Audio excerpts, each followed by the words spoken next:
Lucio Guberman es licenciado en Ciencia Política, magíster en Investigación Social, director del posgrado en Comunicación Política de la Universidad Nacional de Rosario, docente de grado y posgrado en las universidades nacionales y del exterior, consultor político en campañas electorales en Argentina, México, Uruguay y Bolivia, y publicó el libro Flor de Posicionamiento, Popularidad y Jugadas Políticas en Campañas Electorales. Es el esfuerzo por leer desde la igualdad, desde la equivalencia, diría un politólogo famoso, ¿no? Leer desde la equivalencia, pero también hay que hacer, como yo tiendo a pensar que esto es lo que está ocurriendo, que es una reedición de lo que la antigua Franja Morada decía pueblo antipueblo, y Milei es el antipueblo, como eso es lo que me sale como más naturalmente, más instintivamente, y uno por vicio profesional trata de corregir, ¿no? Que no sea lo primero que te viene a la cabeza lo único que pensás. Hago el esfuerzo de pensar, bueno, y si no fuera lo mismo, ¿dónde está la diferencia? Ahí aparece un personaje interesante que es Giuliano da Empoli, anduvo por Argentina, le gustó mucho a Carlos Pagni, un periodista que difunde, mete ideas en la política, en la discusión académica también, cosa que me parece muy interesante de parte de él. Y lo entrevistó a da Empoli y lo menciona en todos los programas a sus ingenieros del caos y al mago del Kremlin, lo llama Santiago Caputo, el mago del Kremlin, que es la novela que tiene Giuliano da Empoli, se llama así. Tiene una novela, El mago del Kremlin, sobre un supuesto consultor de Putin, que es el mago del Kremlin, el consultor, y tiene un libro más de ensayo, más que tiene que ver con esto de si estamos frente a una novedad o no, que se llama Ingenieros del Caos. Y ahí lo que plantea básicamente Ingenieros del Caos hace una paráfrasis con la vieja fórmula de Lenin, ¿no? Lenin decía, la política es, nuestro éxito político va a ser el producto de soviets más electricidad, y dice, los ingenieros del caos parafrasean a Lenin diciendo, la política es ira más algoritmos, ¿no? Ira más algoritmos.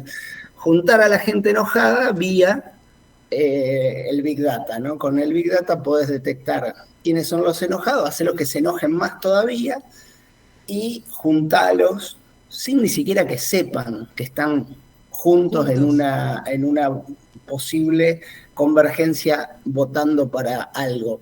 Los ejemplos que pones son el 5 estrellas italiano, el Brexit, Orban en Hungría, Trump. Tranquilamente podría ser Milei, ¿no? Esta idea de algunos reivindican haberlo visto llegar, ¿no? Pablo Semán no está entre nosotros y demás, pero si es cierto lo de la novedad y si es cierto lo de los ingenieros del caos, no debería haber sido tan fácil verlo llegar, porque eran enojados que no necesariamente tienen una narrativa política en común. Según los ingenieros del caos, lo que tienen en común es la bronca y la culpabilización de esa bronca o la atribución de esa bronca a determinada cosa. En el caso de Milei, claramente fue la casta. Y leyendo Los ingenieros del caos, dice, había un diario en Italia que se llamaba La Casta y que era de alguna manera el lugar común del discurso que habilitó el 5 estrellas en Italia. Que uno podría decir, bueno, casualmente o no, si alguno lo había visto, al periódico es el destinatario de la ira por un montón de cosas. Cosas como no me alcanza la plata, me da bronca que algunos, yo soy un soltero sin hijos y a la señora esa que no trabaja y tiene 5 hijos la ayudan y me da bronca, ¿no? Entonces, ¿cómo canalizar todas broncas muy diferentes en una sola cosa? Bueno, aparentemente con algoritmos, ¿no? Ir a más algoritmos. ¿En qué estaría la novedad de esto? En que se rompe la idea de la política como algo centrípeto. O sea, Alfonsín era, con la democracia se come, se cura y se educa, ¿no? Algo a lo que todos podíamos aspirar. Esto es al revés, esto es, en lugar de ese centro, es centrífugo, ¿no? Es separarnos a todos, polarizarnos y juntar. De hecho, hay varios puntos que hacen pensar que lo que está ocurriendo va por ahí y sería entonces novedoso. Fíjate A la saber, principal. ¿Cómo? a saber, ¿qué puntos? El enorme o la prioridad de bombardear el centro que tiene el gobierno. O sea, el otro día lo escuchaba Emilio Monzó, uno de los que siempre trata de estar en el centro, Correcto. diciendo, eh, es la primera vez que en un clásico, ¿no? Esto ponerle que sea La Grieta, que sea Boca River, Sí. eh, es la primera vez que el que va ganando el partido putea al árbitro. Del cántico de tribuna ser en contra del adversario histórico al que le va ganando, dice, no, estos van ganando y putean al árbitro, ¿no? Como diciendo, no quieren nada neutral, no quieren una instancia imparcial. Dice, lo único que hay en el mundo es nosotros versus ellos, Ujú. de ello no hay nada. Y con los economistas pasa eso, o sea, es extraño ver economistas muy liberales de toda la vida, eh, como Kachanowski, por ejemplo, eh, agredidos por el gobierno, ni hablar economistas más moderados como Marina del Poyeto, bueno, y otros no tan moderados, pero que también caen en esta cosa de no hay matiz, está perfecto o estás enfrente. Si es lo mismo de siempre, va a terminar como siempre, que es con un gran fracaso del oficialismo, ¿no? Y vos me decís, ¿qué olfateo, qué intuyo? Eso. Ujú. Eso es lo que yo te decía, mi lógica instintiva, mi pensamiento natural, si existe tal cosa, pero para donde me lleva el instinto es para esperar que este gobierno antipopular termine como todos los gobiernos antipopulares en la Argentina, desde que hay elecciones, desde que hay una organización popular vía sindicatos, vía movimientos, vía lo que sea, y con la posibilidad de expresarse electoralmente, terminan mal. Ujú. Entonces, vos decís, ¿qué intuyo eso? Que esto, a la corta o a la larga, termina mal. Entonces, lo primero que te dicen todos cuando vos decís esto termina mal, lo dices, pero ¿a favor de quién? Pero no necesariamente los gobiernos terminan mal porque enfrente ya tienen algo constituido, una alternativa que vos ya sabés quién es el líder, quién es el ministro de Economía, quién es. No, no necesariamente, porque acá el gobierno está haciendo un experimento in extremis en la economía, entonces tiene un desafío económico que muy probablemente se lo lleve puesto, aunque todavía no se termine de armar la alternativa política. Me pasa al revés, ahora discuto con economistas serios, que respeto mucho, como Marina del Poyeto, que me dice, mira, mientras no haya alternativa política, le van a encontrar la vuelta, la economía les va a aguantar. Yo no creo, están haciendo lo mismo que han hecho muchos gobiernos, que es pelear contra el dólar, y ahí no te alcanza Cristina enfrente como el demonio para ganar, porque no tenés dólares. O sea, más allá del discurso político, más allá de que a Trump le encantaría que el experimento argentino le funcione, pero es como dice, yo ya colaboré, ¿no? Ya colaboró, entonces ya no es infinita la colaboración, pues si no ya no es que el experimento funcione, sino que es que te lo subsidie el contribuyente de Estados Unidos, y eso no va a pasar. Entonces, mi sensación es que esto no termina bien. Bien. ¿Cómo ves las elecciones? ¿Qué sentís que va a pasar con lo que era Juntos por el Cambio? ¿Qué va a pasar con el peronismo? ¿Y qué va a pasar con la Libertad Avanza? Ya, a ver, las elecciones, para mí lo primero que hay que entender es que no hay una elección Digo, nacional, la hay gente está esperando ver 24. cómo se van a armar para ver qué vota, básicamente. El que no es peronista, digamos, el que es peronista, el que está obnubilado con la Libertad Avanza está obnubilado con la Libertad Avanza, Y después hay mucha gente, muchos argentinos que están viendo cómo se acomoda el PRO, dónde se pone el radicalismo, qué hacen, qué no hacen, para ver esta opción del centro que vos decías, que bueno, que mucha gente la necesita. Sí, ahora, el gobierno está haciendo un esfuerzo enorme para que ese centro no exista. El gobierno y algunos dirigentes. O sea, Sí, quiero tu opinión sobre Mauricio Macri, por ejemplo. a ver, Mauricio Macri intentó ser un socio de pleno derecho de Milei y fue en el esquema de Ingenieros del Caos de Milei, que estábamos discutiendo si se puede corroborar a nivel macro, pero la lógica de Milei es esa. La lógica del mago del Kremlin, diría Pagni, es esa, no hay centro, no hay aliados, somos nosotros que venimos a refundar la Argentina. Uh-huh. Y todo el que no, o sea, la expresión de Guillermo Franco para el PRO es muy literal. Guillermo Franco dice, le vamos a levantar el alambrado de púa para que agachen la cabeza y pasen, ¿no? O sea, tenés que aliarte agachando la cabeza.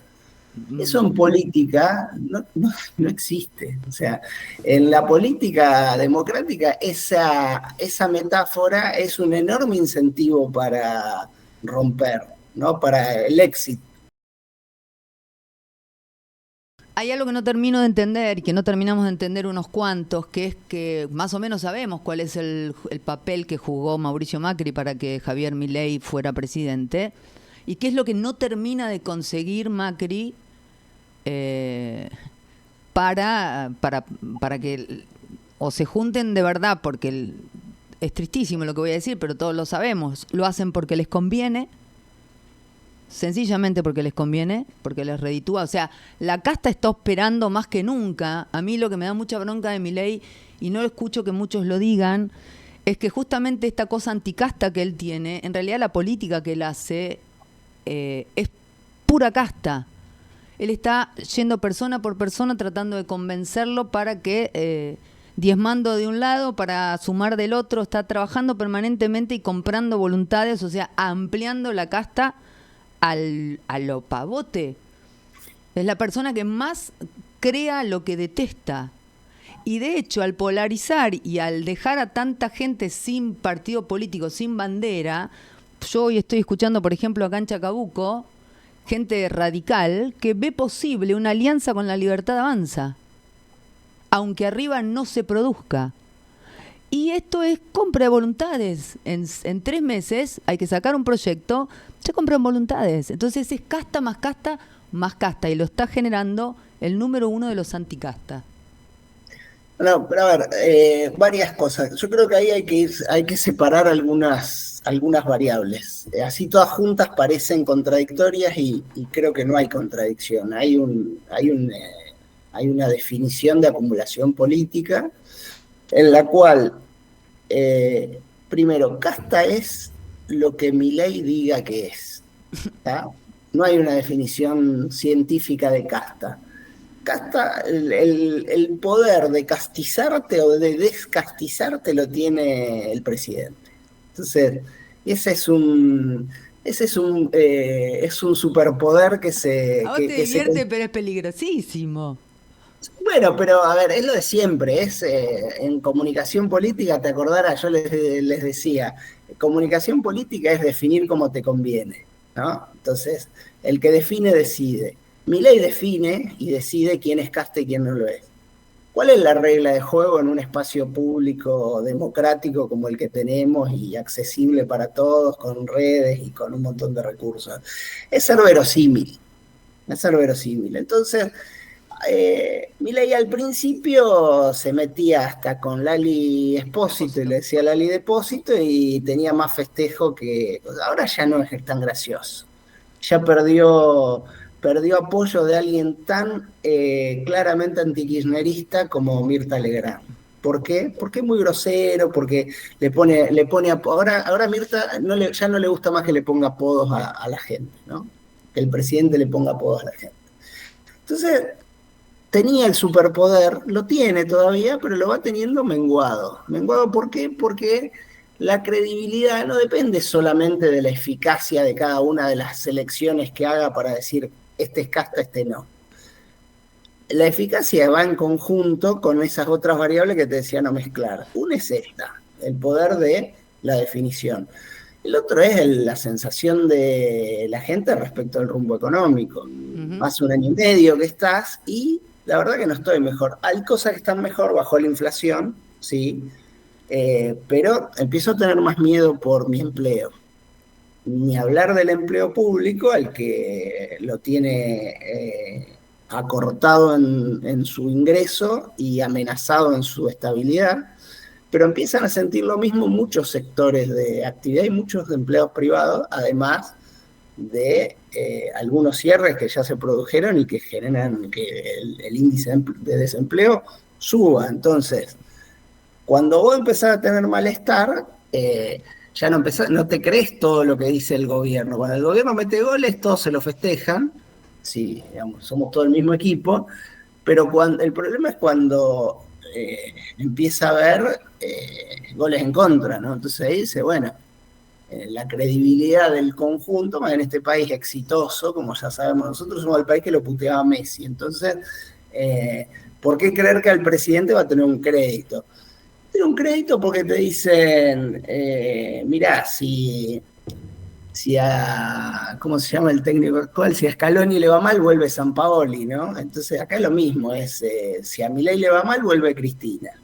Entonces ahora ya empezó a tener esta cosa de, che, bueno, pero a ver, Cristina ya no va a volver. Está condenada, tiene confirmación de la Corte en el fallo, tiene 72 años, vamos. Entonces queda medio sola la evaluación del presidente, del gobierno, empieza a ser cada vez más sobre sí mismo. Bien. Esto es lo que decía, esta idea de que si no hay nada enfrente, Milei es exitoso y más o menos. Esto quería preguntarte, ¿cómo ves el peronismo? En esto último que pasó, ¿no? Que era como, bueno, se peleaban Cristina Fernández de Kirchner, iban a competir con su pichón, con Axel Kicillof, y de golpe todo lo que empezaba a hacer mucho ruido dentro del peronismo y que parecía que podía romperse y quedar afuera y quedar expuesto y podía dañarlo políticamente, bueno, la meten a Cristina.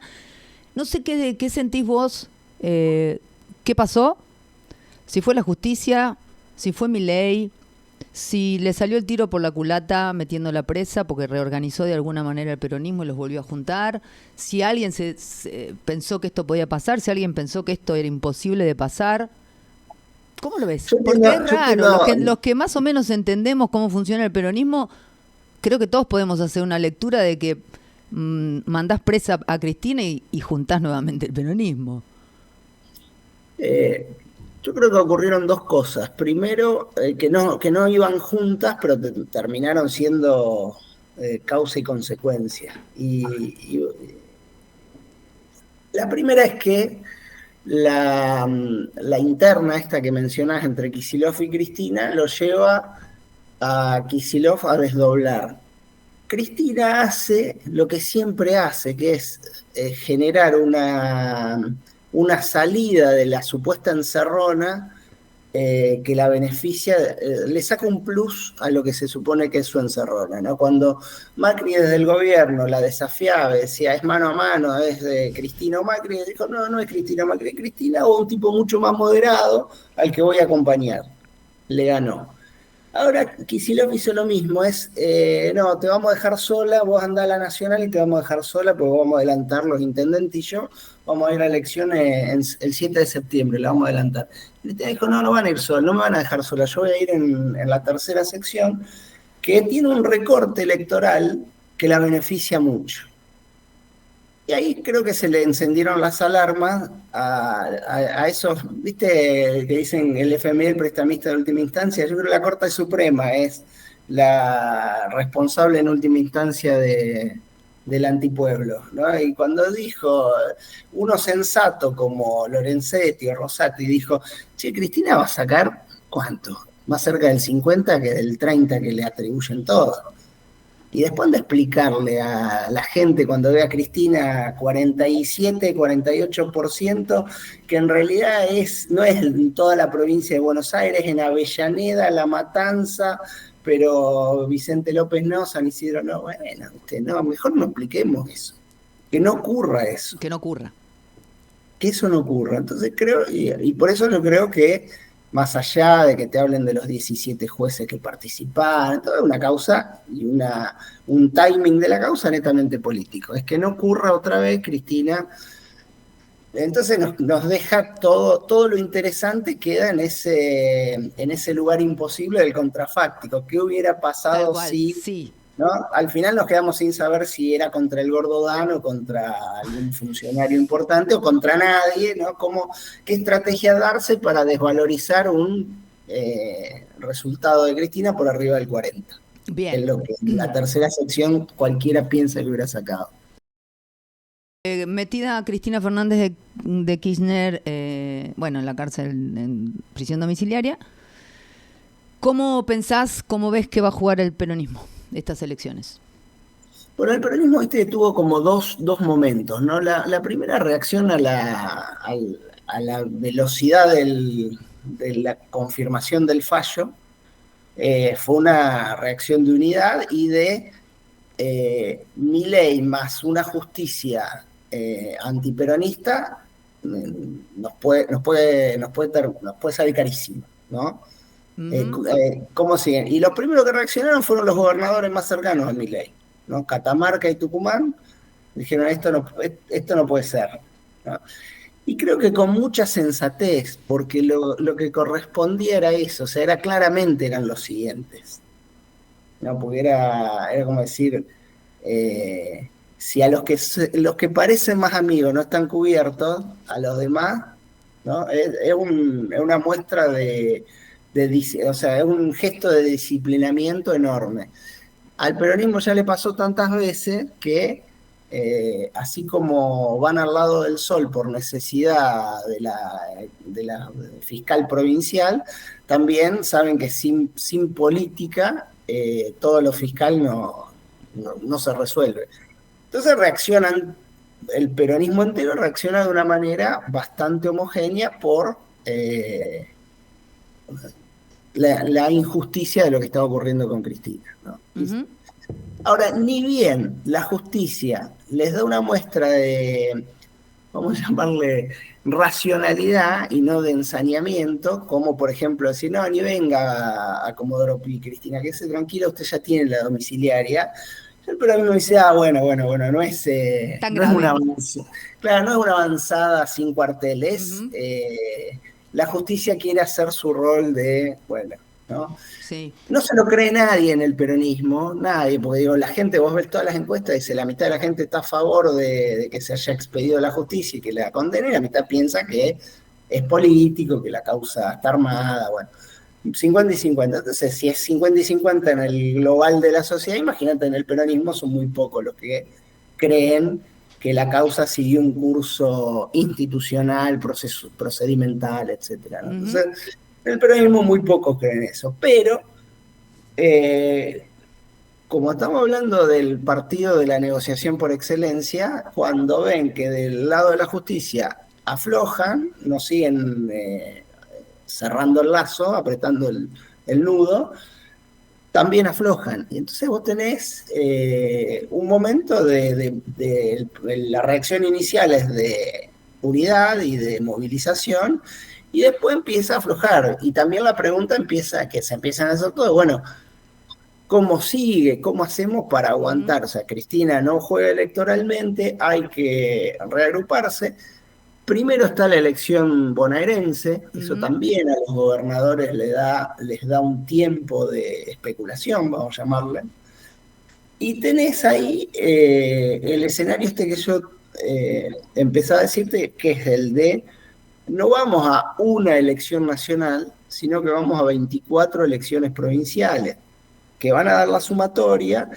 Y fíjate lo que ocurre, termina siendo probablemente la elección bonaerense, netamente provincial, para elegir legisladores, o sea, senadores, diputados bonaerenses y concejales de la provincia de Buenos Aires, Uh-huh. terminar siendo la elección más nacional, Tal va a cual, ser más nacional que la nacional. tal cual. ¿Por qué la elección ¿por qué? Porque es la elección en la que va a participar de alguna manera Cristina sin ser candidata. Y en la negociación, esta que vos planteabas, que para mí es central, entre Kicillof y el kirchnerismo. Entonces, lo que pase ahí va a ser muy determinante para lo que siga.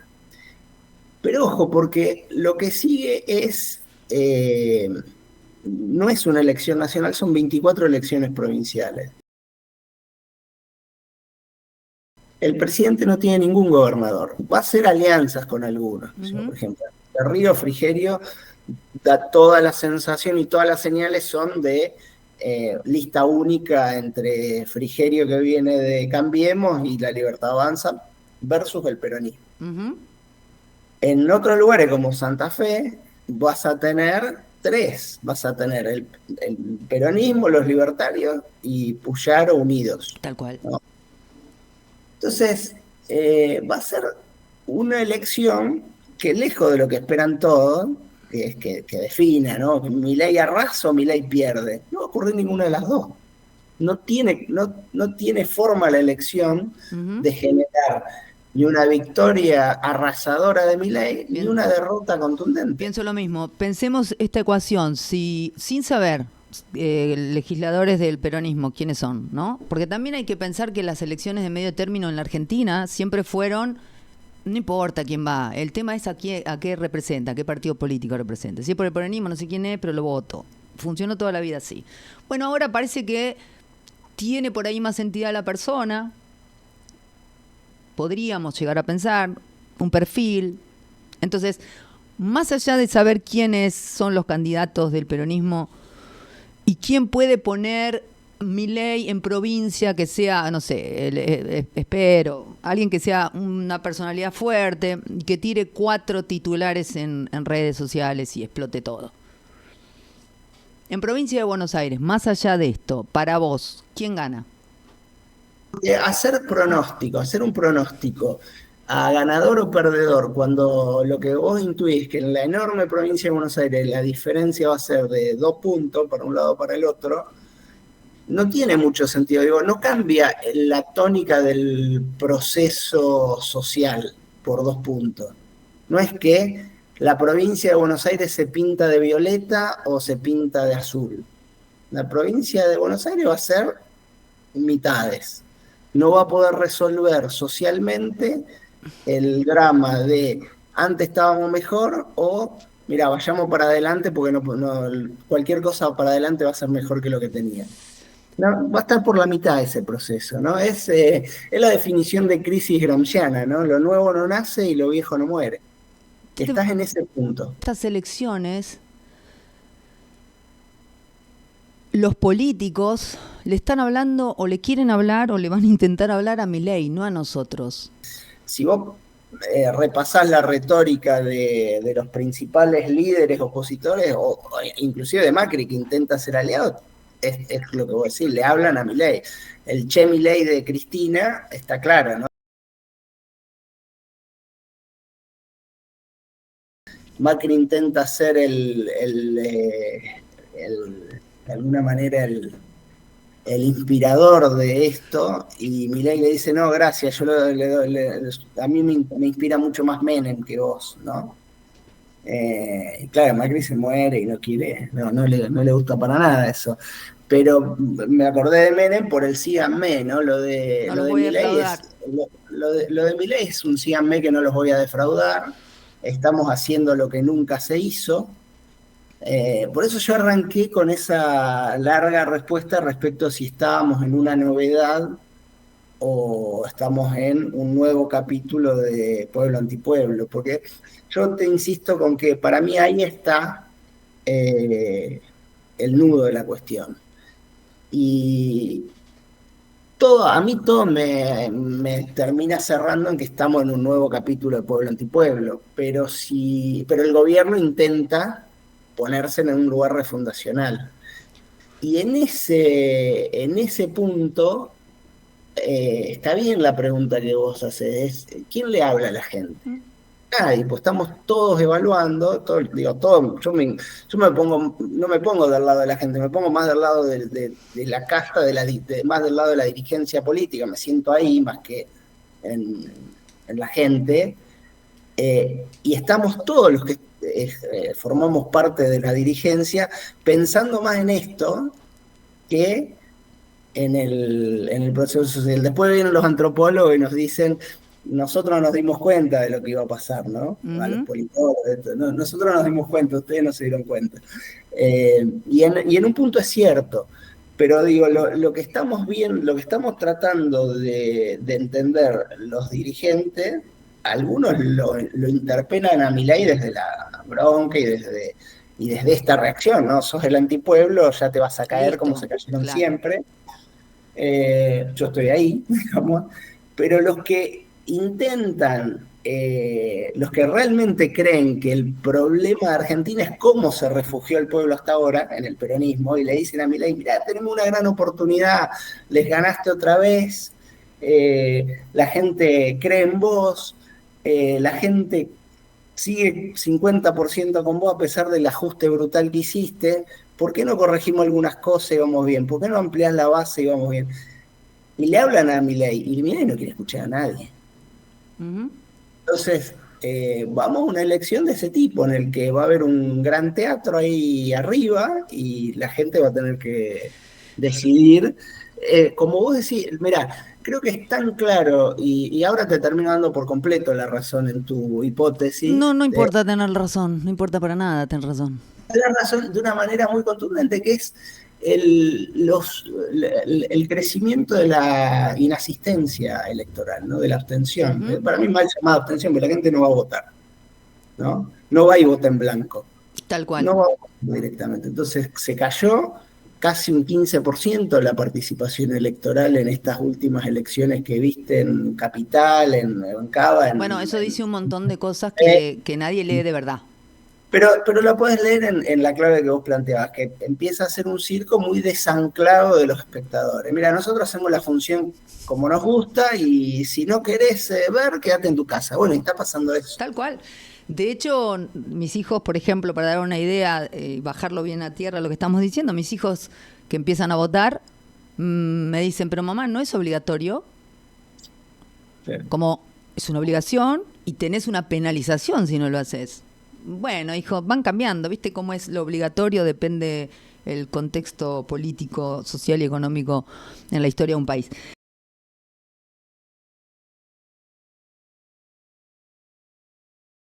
Que estamos frente a un conjunto de hombres y mujeres de la política que no representan más que la lucha por el poder. A ver, la idea esta del legislador como representante del pueblo es... ¿vieja? ¿Quedó de modé? A ver, es romántica, es romántica. La práctica política de estos representantes después no es tan romántica. Y no es tan romántica no porque sean unos malintencionados, vamos a poner este punto, unos malintencionados, unos rosqueros. Imagínate la dinámica. La Cámara de Diputados de la Nación tiene 257 integrantes, de los cuales, por supuesto, la gente conoce a muy pocos y de casualidad. A lo mejor si era un famoso el que encabezó la lista de los que fue a votar, de ese se acuerda. Y nada más. Tal cual. ¿Cómo es la vida en esa Cámara? Hay una vida en la cual las cosas se ordenan por grupos. ¿Y quiénes ordenan los grupos? Obviamente el oficialismo, siempre el oficialismo es el partido más duro de la Argentina, más duro en términos organizacionales, de disciplina partidaria y demás, porque es el que lleva la agenda, etcétera, maneja los recursos. Pero ¿el resto cómo es? Y bueno, depende de los gobernadores, depende de los presidentes de bloque. O sea, es muy difícil en 257 hacer representación individual de nada. Entonces, lo que termina ordenando son liderazgos, son colectivos, y la dinámica de estos colectivos está muy trabada en un país en el que el diálogo parlamentario está denunciado, la negociación parlamentaria se presupone espuria, Ahora desde el mismo gobierno que como vos decías en un momento, transa votos por favores o por incentivos selectivos, para decirlo muy técnicamente y no decir plata. Hace muy poquito los senadores votaron para la reelección de los puestos. Otra vez la casta en su máxima expresión. ¿Y por qué votan esto? ¿Por qué nosotros estamos todo el tiempo perdiendo ciertas conquistas democráticas? Bueno, ahí te voy a decir algo en contra del sentido común, que es, yo estoy de acuerdo con la reelección de los legisladores. La legislatura más amateur de la Argentina, Sí. la legislatura más amateur quiere decir la que tiene más rotación, menos reelección. ¿Cuál es? Formosa. O sea, Y las legislaturas más amateur van de la mano de ejecutivos muy fuertes. ok. Y entonces, ¿Y la por reelección no es, la reelección legislativa no es un indicador, al contrario, yo creo que los legisladores de años son, te dan un sustento, eh, te dan ciertas ventajas. Y la renovación en Argentina, a propósito, aunque vos no tuvieras reelección, la renovación, que por ejemplo los uruguayos, discutí con uruguayos hace poco, los uruguayos votan cada 5 años y renuevan todo, todos los senadores, todos los diputados y el presidente, y no tiene reelección el presidente. Y vos decís, es súper estable, sí, ahora, ¿no? En el pasado tuviste bordaberrización, tuviste, bueno, un sí, montón de de, todo. Ninguna estabilidad se consigue sin antes un montón de ola, ¿no? entonces, está bueno. Entonces, para mí la reelección combinada con esta eh, renovación parcial de las cámaras, el Senado de a tercios y diputados de a mitades, para mí genera, o la idea es que genere estabilidad política. Vos Entonces, decís que esto fue votado y replanteado en este momento por esto, por esta situación de la que estamos hablando justamente. Imagínate el sistema uruguayo con Milei electo y entra con un montón de diputados, un montón de senadores y genera todas estas medidas que no, evidentemente no tienen consenso más allá del 50% que lo está acompañando, pero tiene mayorías legislativas para avanzar más rápido y más sólido. ¿Y dónde generas a dónde se traslada la conflictividad que hoy tenés en el Parlamento? Se traslada a la calle, se traslada en la calle, la decisión es no me cortás ni una calle. Entonces terminás muy cerca de la violencia Te política. entiendo, Entonces, pero sacame esta duda que tenemos todos los vecinos. Hay mucha maña en la sucesión de años de poder. Y quienes estudiamos el poder lo sabemos. Hay mucha maña. Y se genera como un mundo, como genera el algoritmo en tu Instagram, en el Instagram de cada uno de nosotros, un submundo en el que te vas de la realidad. Y los años sí, de la historia nos han mostrado gente que se ha ido de la realidad. Entonces, yo puedo entenderte, puedo entender a algunos políticos que dicen, hay que dejarle a la gente, si les gustó nuestro trabajo legislativo, dale. ¿Quién sabe tu trabajo legislativo? Solo nos no, no, damos yo estoy cuenta de cómo acuerdo. laburaste cuando levantás la mano, porque, ¿te acordás? Cuando levantó la manito así para aumentar el sueldo, pero que no lo vieran, el radical. Sí, sí, sí, sí, Lustó, pero Entonces, la renovación política, más allá de, digo, si vos venís de un mismo partido, hay un tipo que está hace 8 años, sale y entra otro del mismo partido, que más o menos va a gobernar, creemos, de la misma manera, está buena esa renovación. ¿Qué es lo que quieren mantener el que se queda 12?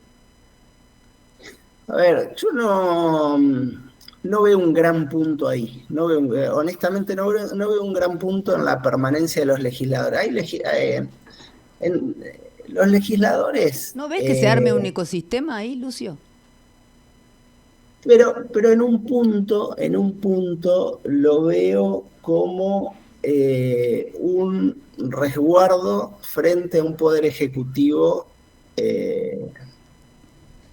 fuerte. O sea, para mí, Milei por un lado te genera esta idea de si hubiera habido mejor dirigencia, si hubieran hecho mejor las cosas, no hubiéramos tenido Milei.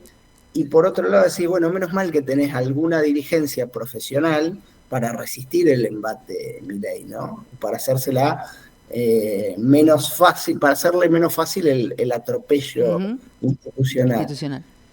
Eh, yo estoy más del lado de, menos mal que hay algunos profesionales en las legislaturas y que a pesar, pues, los que están marcando el timing de si mi ley avanza rápido o se retiene, son los que son básicamente radicales y pro que están asustados por mi ley y lo que significa, y a la vez no quieren hacerle el juego al kirchnerismo, Ujú. ¿no?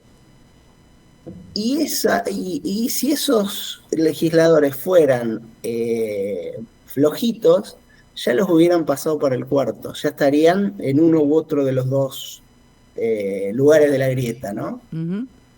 Y no lo pueden hacer, pues son, cuando vos empezás a ver quiénes son, y son tipos o mujeres con experiencia, que tienen juego, que saben, que entablan el diálogo con sus gobernadores, y ahí te das cuenta que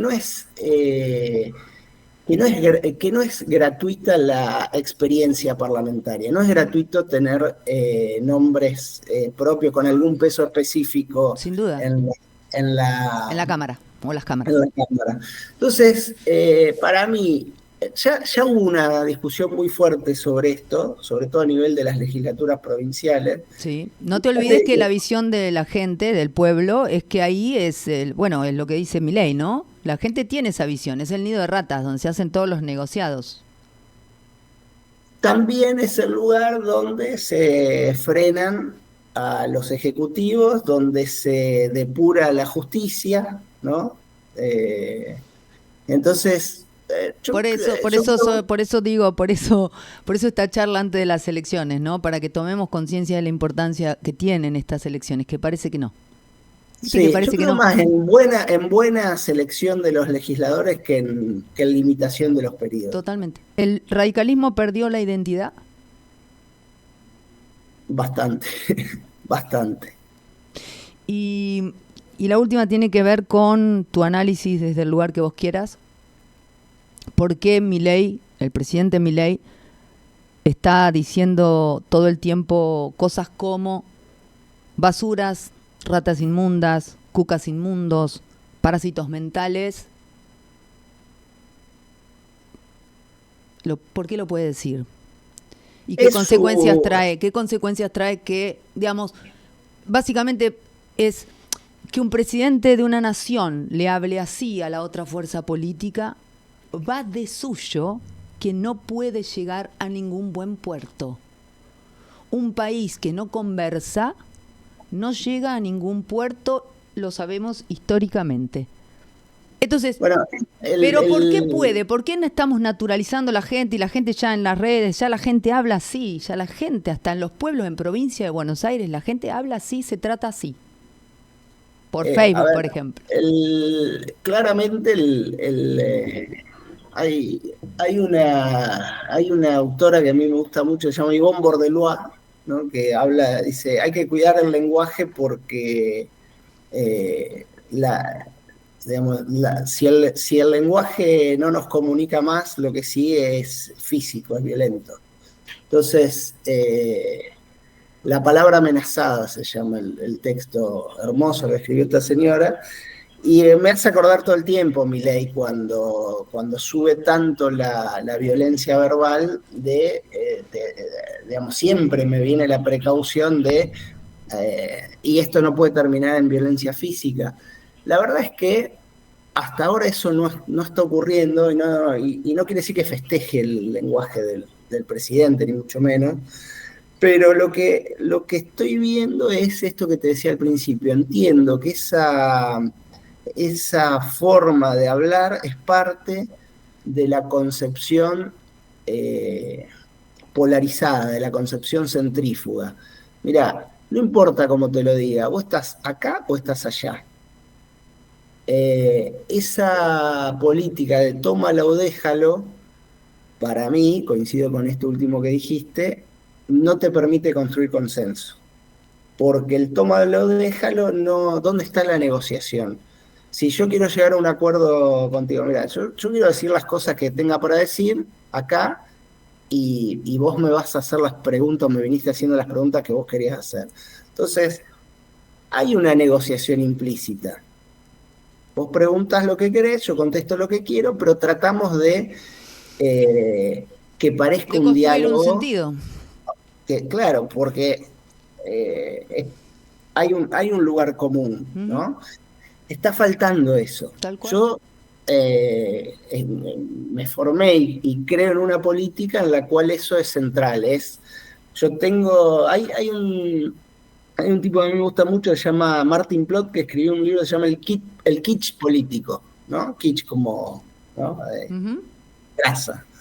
Y dice, el kitsch político son clasifica la acción política en tres, ¿no? Dice, la acción política kitsch es, veo que dicen las encuestas y actúo en consecuencia, ¿no? La acción política ideológica es, estudió Bush, y dice, no me importa que digan las encuestas, yo tengo una convicción, Irak es el eje del mal y allí Y iremos a listo. bombardearlo. La opinión pública yankee dice, no, no nos metamos en otro conflicto bélico, no importa. Tengo la obligación, Dios me manda, ¿no? ¿Sí? El occidente está en mis espaldas. Sí, señor.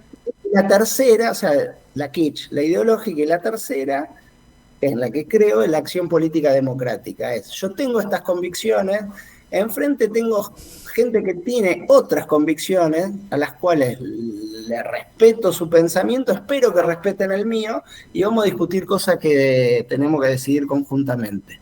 Eso falta. O sea, claramente mi ley es Bush, ¿no? Es política ideológica, ¿no? Todo lo colectivo, todo lo que no sea libre iniciativa, mercado, ¿no? Es espurio, él diría una mierda y excremento, y entonces voy a destruirlo. Lucio, gracias por tu tiempo y gracias por esta charla. Ojalá quede abierto para encontrarnos en cualquier otro momento. Cuando quieras, Ivana, un gusto para mí. Un abrazo Gracias. grande.